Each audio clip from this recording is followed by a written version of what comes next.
غنیم، غنی از همه دنیا. از همه تونم جلوتر بستادم، خیلی عقب‌تری.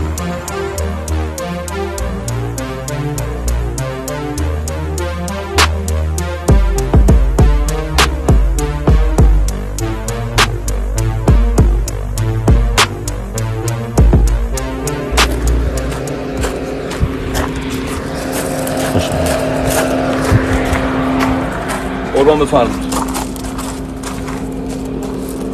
چرا ماشین نشست؟ من عذرخواهی میکنم شرمنده، ببخشید. وقتی از حقوقت کم کردم میفهمی. ببخشید یه لحظه. فکر کردی ماشین منه؟ بیا بازم بیا